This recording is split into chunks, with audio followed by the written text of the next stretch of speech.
Welcome to the Legacymakers podcast. We are in the midst of a showing up series where we're talking about showing up with our spouse, showing up with our kids and tantrums after work, all kinds of stuff. But today we're actually doing a 2-part series. So this is going to be good.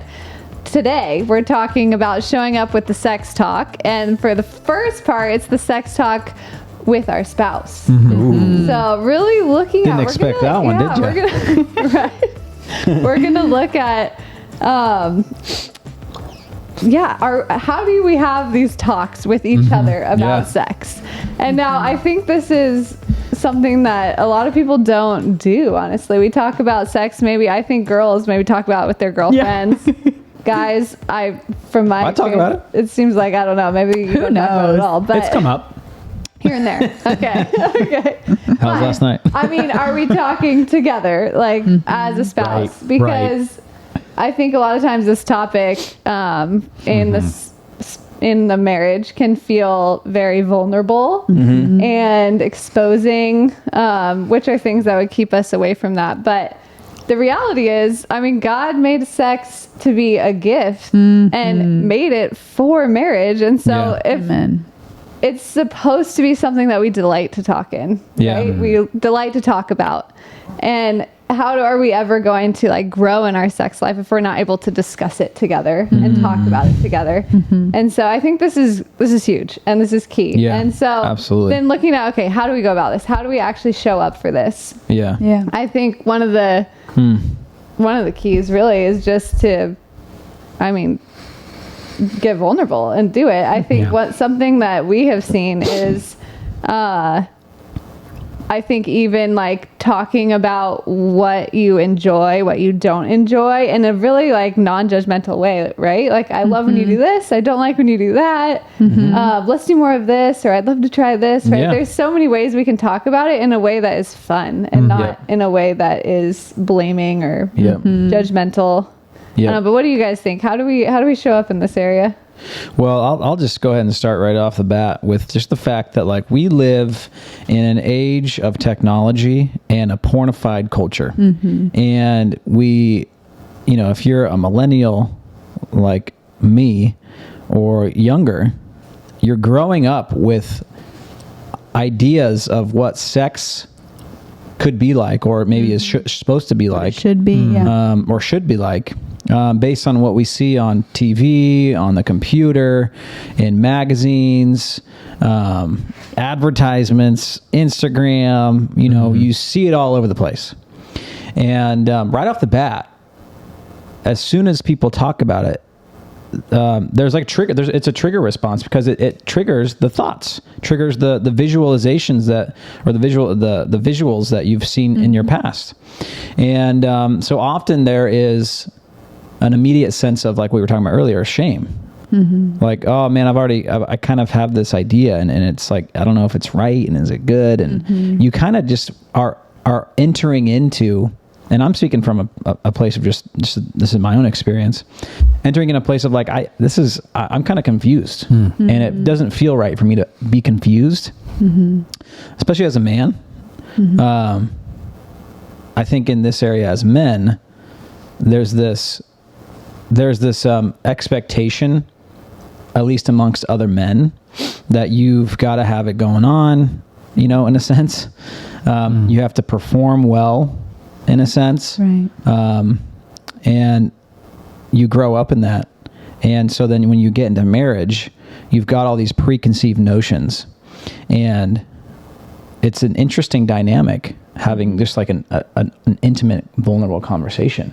Well, and I think that what you said about performance is so key here, because I think what our culture defines sex as, and the message that is being received from our culture is often that sex is this performance and something that you're something you have to measure up to or something. But I mean, sex within marriage is a journey. Yeah. And so it's so good. I think that mindset of performance creates this hesitancy to talk about it, because then it's like, that's what creates that judgment, right? Because it's connected to failure, right? If there's performance on the line, then failure too is an option. Right. Yeah. And so what does it look like as a couple to say, like, failure's not on the table? Like, there's no such thing as failure. The goal is connection. Yeah. It's really good. And not to take, keep going, Nick. I don't want to go. But the goal is connection. It's not performing, failure, whatever. So it's important to notice what voices are at play. Yeah. Why am I hesitating in these conversations? Right. And if the goal is connection, then conversation is a part of that. Yes. Right. Yes. We have to talk about it in order to grow that connection. Yeah. And I think too that it's, like this whole idea that marriage is this lifelong covenant, right? This commitment, and sex is a part of that covenant commitment. Right. It's not this thing that you enter into this relationship and all of a sudden your sex life is like exactly what you always thought it would be and hoped for. Right. It's not a performance. It's this connection. And so it's growing in that connection, deepening that intimacy, which then deepens the pleasure of it too. Learning each other isn't going to happen if we're always scared to talk about it. Yeah, absolutely. Yeah, you kind of go through life as a man, you're constantly evaluating your performance. At least I am constantly evaluating your performance in every single area. And it's always interesting, like in conversations with other guys and maybe even hearing other people talk about sex and, their sex life. And as a man, you instantly go to, like, how do I measure up? You talk about, my boys do this all the time. It's just like innate in men is like, hey, I got a longer stick than you, or hey, my pancake's bigger than yours. And, you're just constantly measuring, measuring yourself to other men and other, and so as men, you grow up with that. And it's just innate. It's like, we're meant to perform and excel and succeed. But it gets unhealthy. And it can really derail like a relationship when we don't understand that, like, this area of our life isn't about performing, and that's hard for men. It's hard for us to let go of that and just be okay with, like, man, this isn't a destination. We don't have to come into a relationship having it figured out and having to prove ourselves. So what, like, lowers your guard of, like, this isn't a performance in this realm? I think it comes with time, and I think it comes with just like a slow working up to like what you were saying, like questions, like simple, easy, like, low-hanging fruit softball questions of, like, what do you like? How is it, what is it, what was it like for you? And just kind of working on, and this is me specifically, I don't know what it is for others, but just kind of working on, like, getting used to just expressing, like, where you're at and getting the feedback, like, from you and others that, like, where I'm at is okay with you. And like, if you're okay with where I'm at, then I'm okay with where I'm at. Because others are giving you that input. What? You said from me and others. Oh, I don't know. Like, from a mentor saying that, like, where you're at is okay in your journey. I don't know. I wasn't really thinking about it. So what I'm hearing is the importance of normalizing the conversation about sex, right? Absolutely. And if you're not used to doing it, it might feel awkward, uncomfortable. There might be these things you're coming up against, failure, performance, blah, blah, blah. I'm curious if introducing humor, though this is a light subject and like a tender subject, I'm curious if there's ways, we haven't done this, but I'm just off the top of my head, I'm thinking, wow, I wonder if you could make like a fun, humored approach to this. Maybe a game, for example, where you throw down questions that you're curious about with your sex life, like, what's your favorite thing that we're doing together? Or what do you wish we did more of? Or, low hanging fruit questions, not like, I hate when you do this, or, what's one thing you could do without in your sex life, or what would you like to see more of? Maybe you guys can come up with some questions together, write them down, throw them in a mush pot, and have a night where you're, I don't know, if you want a glass of wine or you want a nice dinner or some kind of moment of connection where you feel already like connected to your spouse. You bust out these questions, and then you kind of take a deeper dive into sex talks and into, what kind of starting to normalize normalize and take those funky pieces out of the conversation or dynamic. I'm curious if that would be like a fun tip for people who, you know, are coming up against these things but don't know how to enter into the conversations yet. Yeah, absolutely. And maybe using humor and fun and lightheartedness to Yeah, we to go actually there. we have a blog post on our website. Cool. It's called Marriage Question Toss, but it has a few different categories. But there's one that's sex. Cool. And so it has several questions Nice. that make it fun. Like you said, Right. It's like you got to add an element of fun. Yes. Sometimes to these harder topics. Yes. But yeah, if anyone wants that resource, Cool. it's there. Yes. That's good. I was just going to say, you kind of reminded me of it, Natalie, is that, I mean, that what that is even, like, I feel like that is even sex. Like, that is intimacy. That's connection. That's the goal, is connecting. And it's normalizing. It's getting comfortable with, like, the word sexuality and our sexuality and our sexuality with each other. And I think realizing that, like, you know, we're still one. Like, we're still one in our sexuality now as a, you know, when you're married and you have that. That I don't know, just made me think of that. Yeah. I'm thinking of our mentors, our spiritual parents. We have incredible mentors. Penny and Glenn, if you're listening, we love you. But they have been in our lives for years. And one of the questions they always ask us is, how is your sex life? Yeah. And it's been so grateful for helpful. It's been so helpful. She'll be like, how many times have you had it this week? Or you're like, just like go outrageously deep, you know? And if we're like, oh, Penny, we were just talking about like leadership or something, you know? She's like, now let's pivot to sex, you know? Yeah. And she's just so good at also normalizing the conversation, being a mother figure that's like, hey, I'm not afraid to talk to you about these things. How are you guys doing? This is a normal part of marriage and life. I just think it's so helpful to have people who are in your corner, who care about your sex life, who care about your intimacy and connection, right? Yep. It's so fun. Yeah, absolutely. Absolutely. That's huge, man. I love it. Yeah, even like asking a couple to be that for you, right? Is Right. in that specific area, even like maybe it's not full mentorship, but like, hey, would you mind checking in on us? Like asking questions about that Yeah. Yes. in order to facilitate those conversations. Right. Yep. Right. Yep. So good. I think the biggest or most important thing to be aware of in the sex talk is, shame and connection, and being on guard that shame doesn't enter into those conversations, and that shame doesn't cause you to feel small or to take your eye away from the goal of connecting with your spouse. Because, when we do talk about the idea of wanting, the desire is to please one another, right? And to connect with your spouse through sex. And when you feel like you might be failing at that, or you don't know how to do it, or you don't like your body, or, this whole topic brings up so much, right? Yep. It's so much deeper than just showing up. It's loving yourself. It's loving your spouse. It's knowing how to fight good. well. It's knowing how to repair well, all those things. But just recognizing when shame comes in and tries to detour what's most important. What would you say, hun? I'm just thinking about moments when Ben was talking about performance a little bit ago, and maybe I've been vulnerable with you and saying, hey, I'm wrestling with this issue. I'm struggling here when what? try not to get too specific.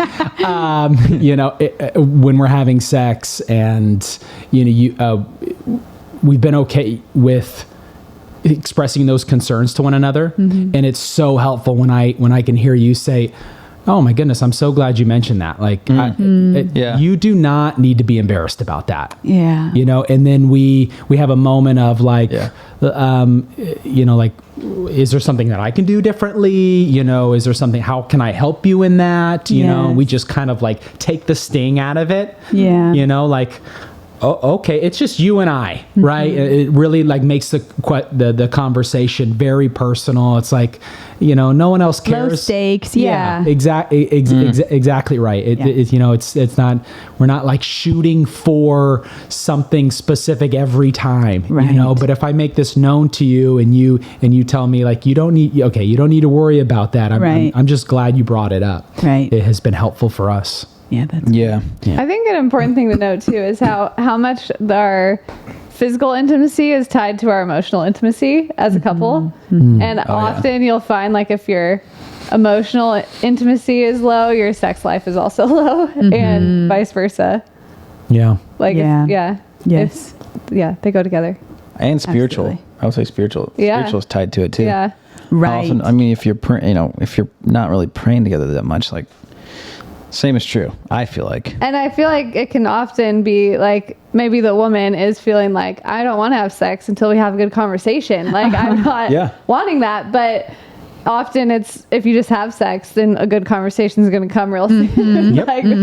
And vice versa. The man might lean more towards like, gosh, I just wish we could have sex. And maybe he needs to just like sit down and have a good conversation with his wife, and then they'll have sex right after. Right. They really are so connected. Yep. And so really learning to step into the one that you don't lean towards more. I think is huge. Yeah, I think that's a whole topic within itself. I know. It's a really good one because I know Natalie and I we've used sex to like bring down emotional walls that we've put up against each other. Absolutely. It sounds bizarre, I know, but it's just like we've definitely been places where there's like an impasse on something, and Natalie has recommended like we just need to go have sex. And I'm like, really? That sounds awesome. Let's do it. I'm so mad at him, But it's just like, Meg said, like shortly after that, it's just like, I feel like I want to have this conversation now. Or or like I want to back away from my position. Like I'm seeing it in a different light. I won't be so stubborn. I'm sorry, hon. It was all my fault. It's an interesting conversation to have for sure, but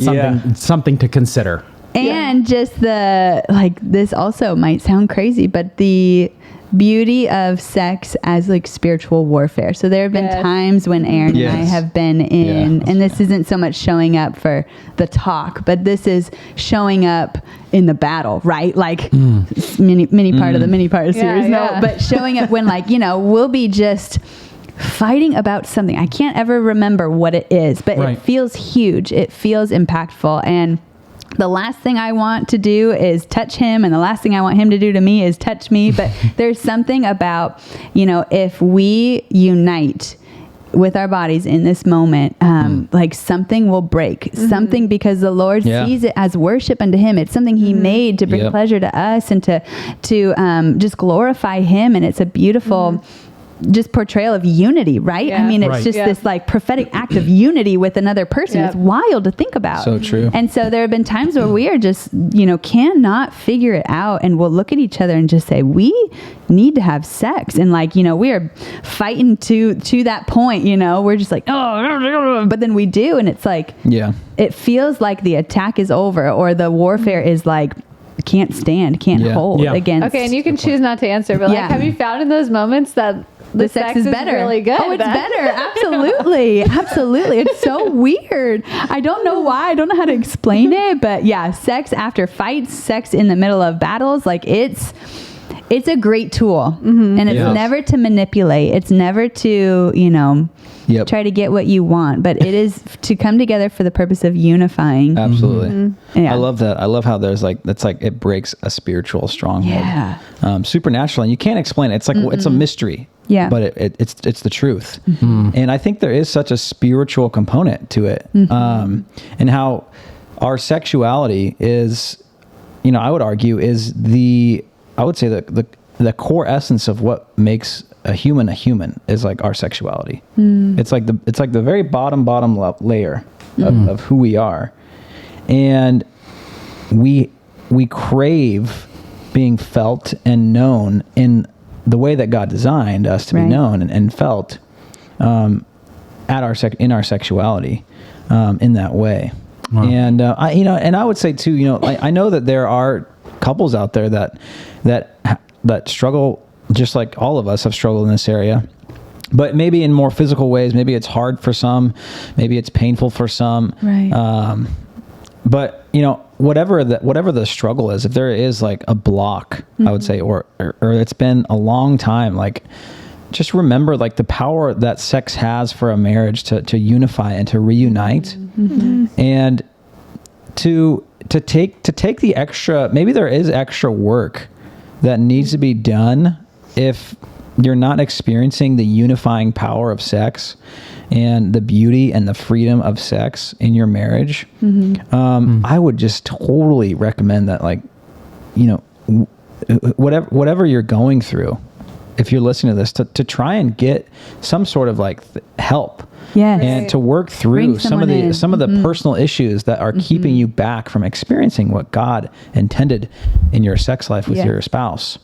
And it doesn't mean like your sex life has to match someone else's or match ours or measure up to someone else's. I mean, you and your spouse are free to have permission to be free to explore your sexuality together in the covenant of marriage, and that is totally okay. And I mean, I don't know, maybe and you determine together what is what you're both comfortable with, Absolutely. what you like love. our good sex life might be different than what a good sex life is. That's a good to point. you. Yeah, yeah, exactly. Yeah, absolutely. So as you guys are listening to this, man, I hope this is encouraging you in some way or another. But it's so important to stay in it and to show up for your sex life. Yeah. For your marriage, Yeah. because it is one of the foundational parts of your marriage. You know, the marriage bed is a holy place, and sex is a part of it. And just cannot encourage you guys enough to keep leaning in that area, wherever you're at, and whatever that looks like to lean in. Yes. Obviously, it's a sensitive area. Yeah. And for the fact that it's like our most vulnerable place, Yeah. our most intimate place. And there's so much tied to it that we sometimes don't even understand. Yeah. And so we got to get therapy, we got to get help, we got to get counseling. We have to do all that work as well, on top of leaning in. So thank you guys so much for listening into this episode of the Showing Up series, Showing Up Sex Talk Part 1. Next up, we got Showing Up for the Sex Talk Part 2, where we're going to be talking about the sex talk with our kids. So stay tuned.